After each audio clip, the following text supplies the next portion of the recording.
The office is called Voice, Victims of Immigration Crime Engagement.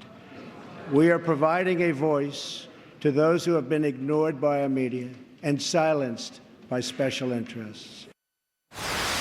All right, President Trump vowing to crack down on illegal immigrants who commit crimes with the new Homeland Security Office. That's a big change from the Obama administration, which bent over backwards to protect illegals.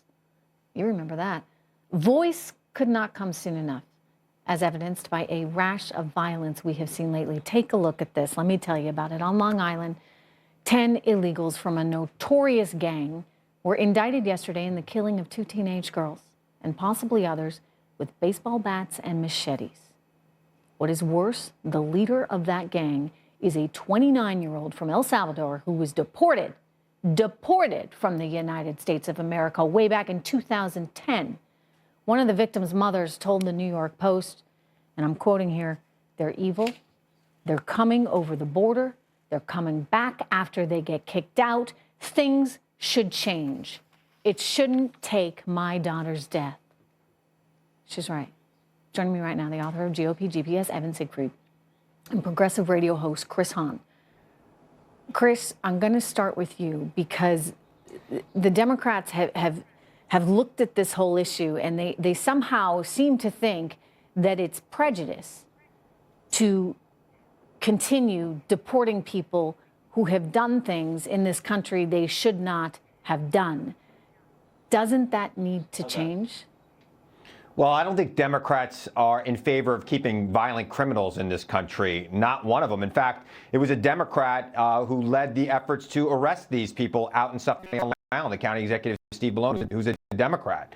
All Democrats want to see people who like this kicked out of this country and never put back into this country. They should be paying for the crimes they committed. What the Republicans want to do is just throw a blanket over everything, and they don't want to address the real problem, which is we need an immigration system in this country that works, that addresses the market demands that are here, that are driving people across the border, so that the good people who want to come here and work hard have an opportunity and the bad people get home. I think that, by the way, Donald Trump has made it very clear that we need a better immigration system. Remember the whole big door with the bow on it that he's talked about? In other words, we want people here. He was for comprehensive immigration reform at 2 o'clock on Tuesday, but by 9 o'clock he forgot about it. No, I think that it's a little more nuanced than that. But let's get back to the left for a moment, because you say they want to deport criminals.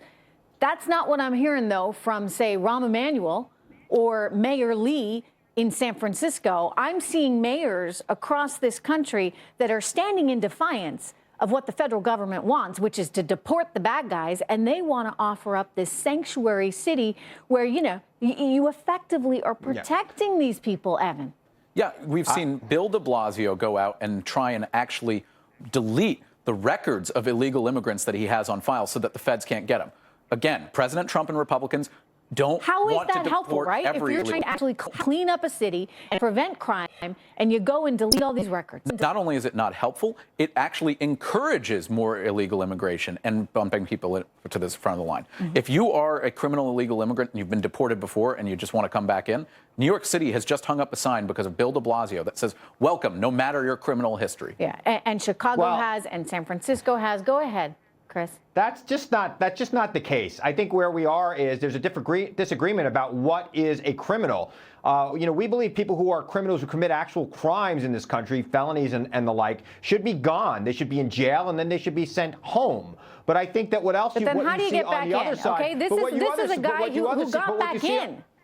Yeah, and he shouldn't have been able to get back in, and that's something that needs to be addressed. I agree with that 100%. But that said, what you're hearing from the right is, if you just the act of coming here makes you illegal, you're a criminal, you should be sent out. There is a difference of opinion there. We need comprehensive immigration reform that addresses all of this, and until we sit down and do it, and look, on Tuesday, I was kind of hopeful the president might do that. Because this is interesting, and you know, I think that there's a chance something could happen, but I gotta stop you, because if you are here illegally, you've broken the law to begin with, right?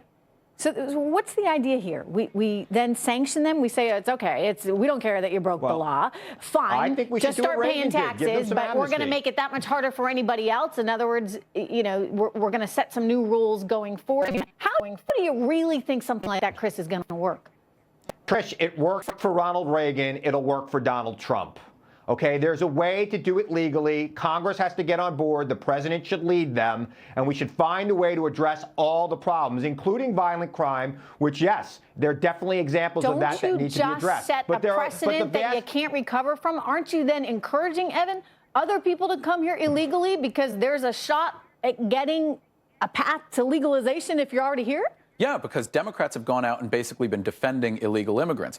In fact, they're going out and saying, well, you know, it's dehumanizing to call them illegal immigrant. That's like saying a rapist should be called an undocumented sexual partner. I don't understand why Democrats are actually flaunting the law on the books and going out and championing them when you have issues such as Kate Steinle, who was murdered in San Francisco by a criminal illegal immigrant. Or this particular one here in there are cases after cases, and Democrats won't even come to the table. It's the market that's driving people across the border. You know, look, again, I can't excuse the actions of the few, but the many that come here are coming here for work, and they're coming here because there's jobs available for them and employers willing to hire them. Yes, but so we need to work out a plan to deal with the market. I think everybody's in agreement on that. You know what, Chris? I don't think there's an argument there. I think both sides agree we need a system that makes it easier for people who are hardworking, honest people that want to come here to get ahead, that we have a method for them to do so. I don't think you get any disagreement on that. Where you're getting the disagreement is the fact that many members of the left don't want strong borders. They don't like this idea of the wall. They somehow think the wall is discriminatory, et cetera. Nobody thinks it's discriminatory. I think it's a waste of money, Trish. It is a complete waste of the taxpayers' dollars that Mexico's never going to pay for. It's not going to stop people from coming here. But most why people does just the left overextend go out their and visas. create these sanctuary cities and do things that tell all immigrants that the GOP is some sort of boogeyman and wants to deport them all? We only want to get actual criminals who kill people and actually commit real crimes out of the country. But the left says, well, the GOP wants to get rid of all of you. Then Evan, people other than you need to say, you say it, but that's not what they're hearing from the politicians. I think Donald Trump has actually made it pretty clear. I mean, he has said he wants to get rid of the bad guys. He said he's not going door to door and rounding people up that are here and earning a living. And even then if Stephen Miller goes on the Sunday shows and says a parking ticket is a criminal offense. So go figure.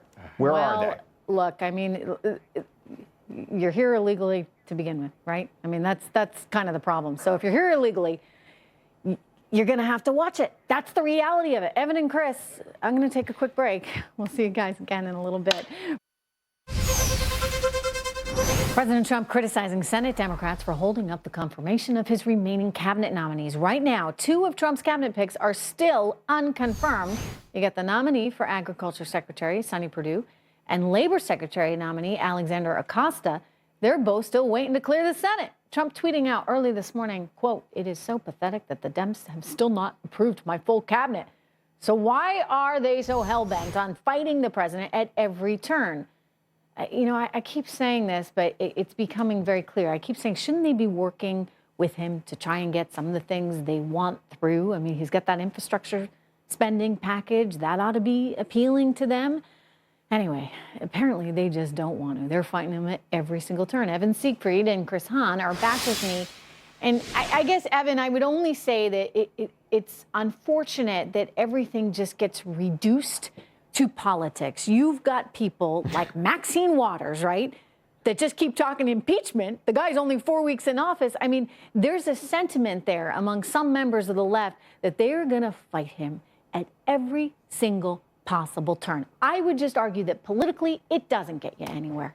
Well, not every outrage is an outrage when you actually think about it. Donald Trump has done some things which Democrats can gripe about, but Democrats are saying, we want to do this for political reasons. We want to slow this down so we can tell our base that we're fighting for them and actually fundraise off them and make money. It's a scheme. This is the swamp, right? This is more of the same. And I think Chris would agree that we would want to speed this up for the good of the country. They can fight, Democrats can go out and fight other battles, but, you know, I don't know why they're wasting their time with this when they should be doing other things such as getting a message that connects with the people. Okay, like that. Chris, what do you think?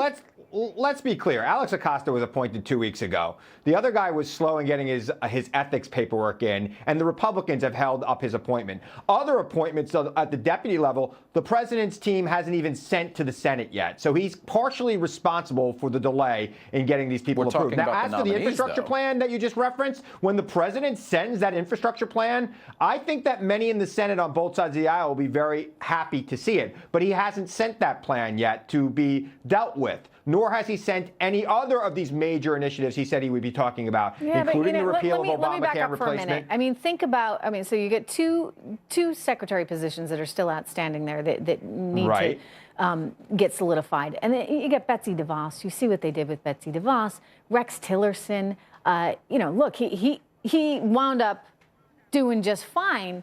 But you heard a lot of squawking about it, and they were trying to make things difficult. Treasury Secretary Steve Mnuchin. Go ahead. They should have spent a little bit more time with Jeff Sessions, and then we would have known about his Russian meetings. Maybe he would have remembered meeting with the Russian ambassador at the Republican National Convention, and he wouldn't have had to lie to Congress about it. Do you really believe that? I'm curious. Do you really believe in your heart, Chris, that Senator Sessions at that point, now AG, would actually be communicating with the Russians to try and take down Hillary Clinton? Do you believe that? I don't know what he talked about, and I don't want to cast assertions. He did know he had the meeting, and when he was asked the question, he should have been very clear. Now, I don't know that he committed perjury, but there are some serious things that need to be discussed. He could lose his law license over that comment. But you know the context of the question, right? The context was all about the campaign. And Franken was asking about the campaign and whether the campaign had had communications, and he's like, no, I don't believe the campaign has had any communications. When he was at the Republican National Convention, he was there on behalf of the campaign. His flights and his hotel were paid for by the campaign. So when he had that meeting, it was part of the campaign. And when the Russian ambassador came to the senator's office, I find it hard to believe that in the middle of the hotly contested campaign, that the campaign didn't come up. Well, wouldn't you be meeting with a lot of different ambassadors, Evan, if you had his position? I mean, he met with like 25 of them. Yeah, at the RNC campaign, it was a whole row of ambassadors basically for a handshake. And then as his point, he was on the Armed Services Committee as a senator in September when they met in his personal office. I don't know what's going on, but I do know if you actually play the extended question from Al Franken, it makes it very clear. Did you, in your capacity as a surrogate and advisor to the Trump campaign, meet with the Russians? Senator Sessions, now Attorney General Sessions, answered truthfully to that particular question, period. Evan, it's good to see you. Thank you very much. Chris, good to see you as well. We've got more intel for you all right after this.